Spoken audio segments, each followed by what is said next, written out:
भैया बहनों, आज हम लोग वैद्युत विभव इलेक्ट्रिक पोटेंशियल के बारे में अध्ययन करेंगे। तो हम लोग वैद्युत विभव के बारे में हाई स्कूल में ही पढ़े हैं कि किसी एकांक धन परीक्षण आवेश को अनंत से वैद्युत क्षेत्र के भीतर किसी बिंदु तक लाने में जो किया गया कार्य है वह कार्य उस बिंदु पर वैद्युत विभव कहलाता है।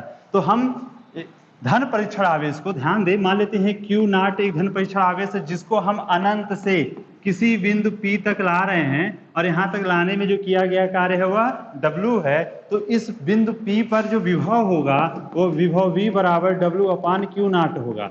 एकांक धन परीक्षण आवेश को लाने में किया गया कार्य, तो यदि हमने Q नॉट आवेश को लाया है तो उसको लाने में किया गया कार्य W है, तो एकांक आवेश को तो W अपान Q नॉट। इस तरह से एकांक धन परीक्षण आवेश को अनंत से वैद्युत क्षेत्र के भीतर किसी बिंदु तक लाने में किया गया कार्य वैद्युत विभव कहलाता है। अब हम इसके मात्रक पर आ जाएं तो कार्य का मात्रक जूल होता है और आवेश का मात्रक कूलाम। तो इस तरह से इसका जो मात्रक होगा वो हो जाएगा जूल प्रति कूलाम, जिसको हम लोग वोल्ट कहते हैं। तो इस तरह से 1 वोल्ट बराबर क्या होगा?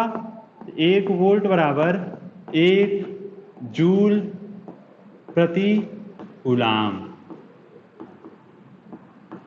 इस तरह से अगर हम 1 वोल्ट की परिभाषा की बात करें तो ये क्या होगा? तो एकांक धन परीक्षण आवेश को अनंत से वैद्युत क्षेत्र के किसी बिंदु तक लाने में किया गया कार्य कितना हो? 1 जूल हो, तो उस बिंदु का जो विभव होगा वह 1 वोल्ट होगा। अर्थात एकांक धन परीक्षण आवेश को अनंत से किसी बिंदु वैद्युत क्षेत्र के किसी बिंदु तक लाने में 1 जूल कार्य करना पड़े तो उस बिंदु का विभव 1 वोल्ट कहलाता है। ठीक है, तो इस तरह से वैद्युत विभव क्या है और उसका मात्रक क्या है वो हम लोग जान गए। अब एक चीज और ध्यान देंगे कि ये जो वैद्युत विभव जो हम निकालते हैं तो वैद्युत क्षेत्र के वैद्युत क्षेत्र के भीतर किसी बिंदु पर जो विभव का मान है वह क्षेत्र के बाहर की बिंदुओं पर विभव को शून्य मानकर निकाला जाता है। जैसे वैद्युत क्षेत्र हमारा है, इसके भीतर किसी बिंदु पर हमें ज्ञात करना है तो क्षेत्र के बाहर के जो बिंदु हैं वहां पर हम विभव को शून्य मानते हैं और इस तरह से हम इसे करते हैं क्योंकि ये देखा जाए कि आवेश हमारा एक रिलेटिव क्वांटिटी है, इस कारण से यह होता है।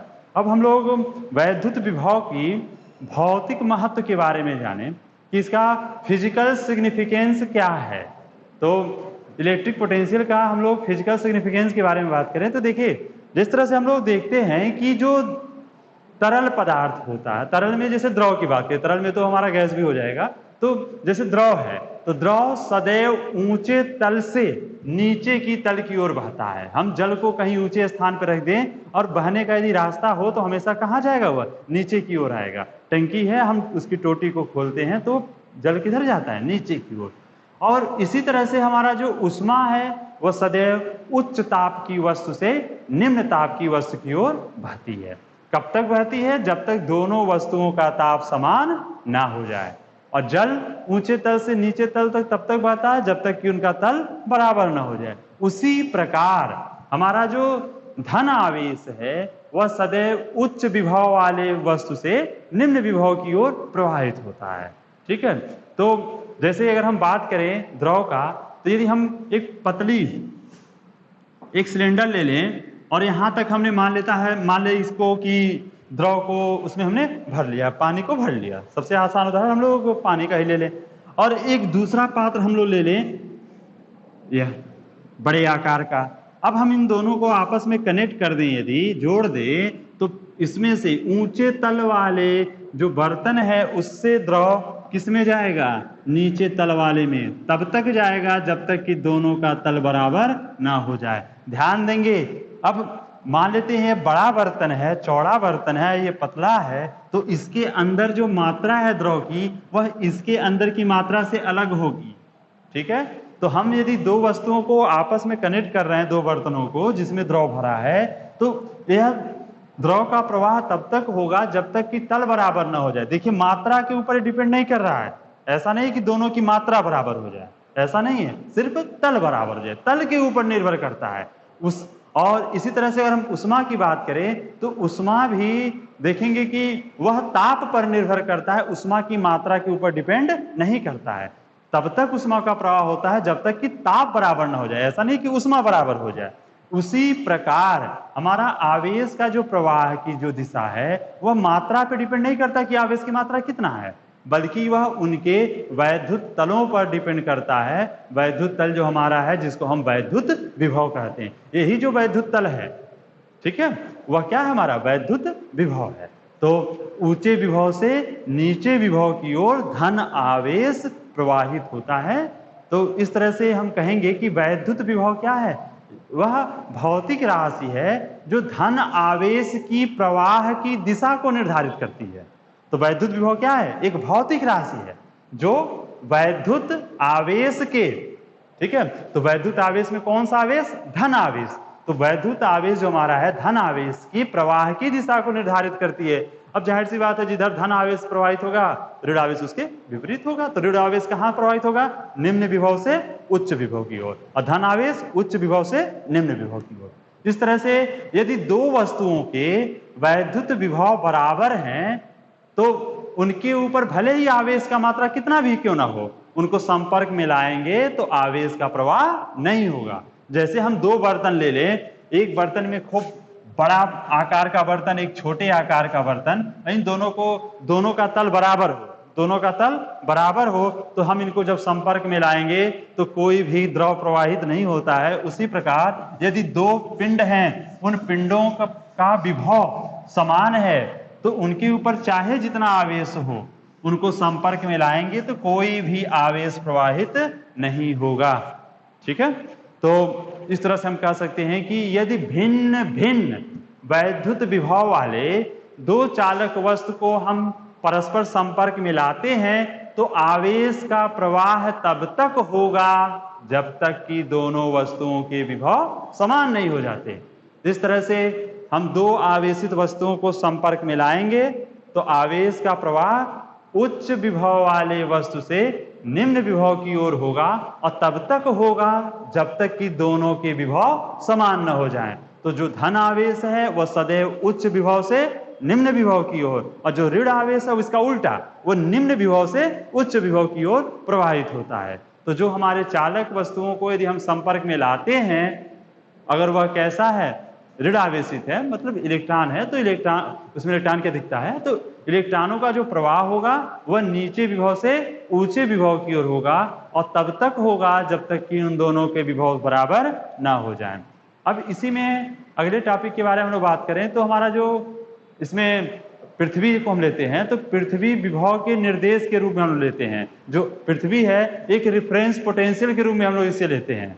तो जैसे अगर हम बात करें कि दो बिंदुओं के बीच जो विभवांतर है वह किसी बिंदु पर हमारा जो एब्सोल्यूट पोटेंशियल की अपेक्षा बहुत अधिक महत्वपूर्ण वस्तु है, ठीक है। देखिए अगर किसी बिंदु पर अगर हम बात करें तो वहां पर अगर विभव का जो मान है वो हम तभी प्राप्त कर सकते हैं जब किसी एक बिंदु पर जो विभव है वह शून्य मान लिया जाए, ठीक है।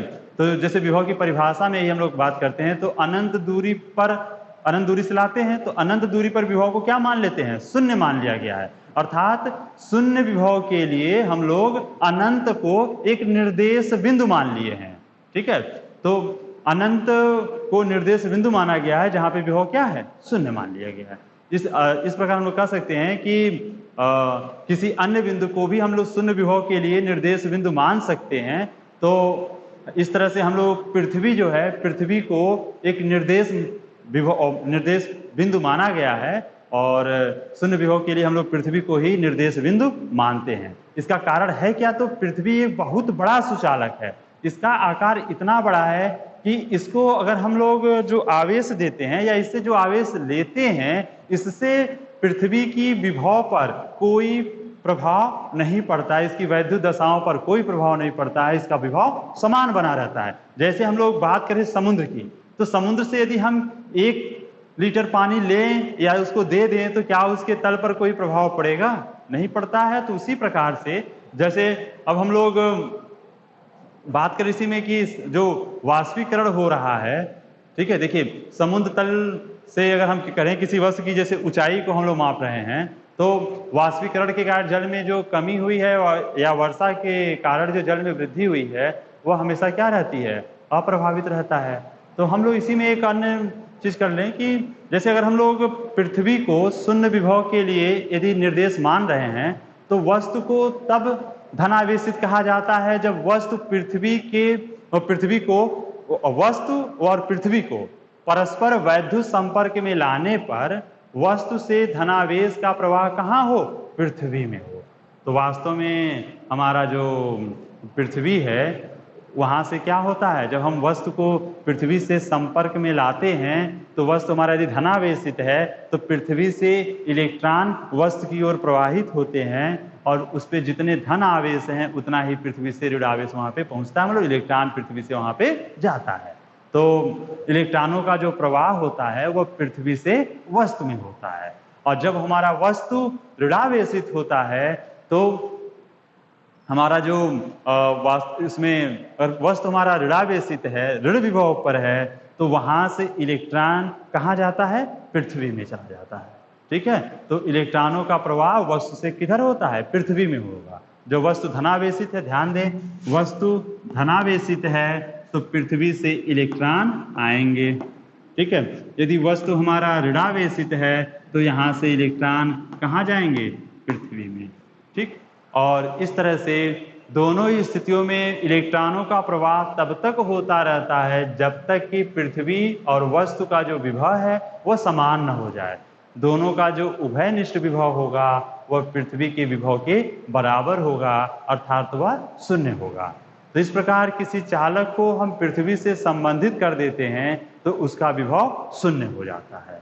ठीक है, तो इस तरह से ध्यान देंगे, जब हम किन्हीं दो वस्तुओं को, दो आवेशित वस्तुओं को आपस में संपर्क करते हैं, उनको किसी चालक तार के द्वारा हम लोग जोड़ देते हैं तो उनके बीच इलेक्ट्रॉनों का आदान प्रदान होता है।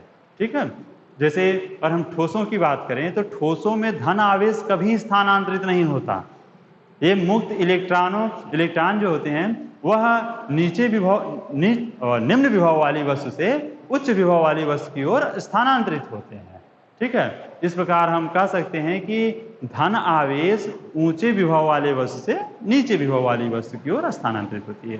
तो सामान्यतः हम ठोसों के बारे में अध्ययन करेंगे। यहाँ पे तो बात करेंगे, जैसे धन आवेश यहाँ से वहां गया तो होता क्या है कि प्रवाह जो होता है वह इलेक्ट्रॉनों का होता है, और जिधर इलेक्ट्रॉनों का प्रवाह होता है हम उसके विपरीत धन आवेश के प्रवाह को मानते हैं। तो इस तरह से हमारी जो पृथ्वी है वह पृथ्वी को हम लोग एक निर्देश के रूप में, हम लोग विभव के निर्देश के रूप में हम लोग प्रयोग करते हैं, और पृथ्वी के विभव को शून्य माना जाता है। ठीक है, इसके विभव के तुलना में अन्य वस्तुओं के विभव को हम लोग ज्ञात करते हैं। इस तरह से आज हम लोग वैद्युत विभव के बारे में हम लोग पढ़े हैं। कल हम लोग विभवांतर के बारे में अध्ययन करेंगे।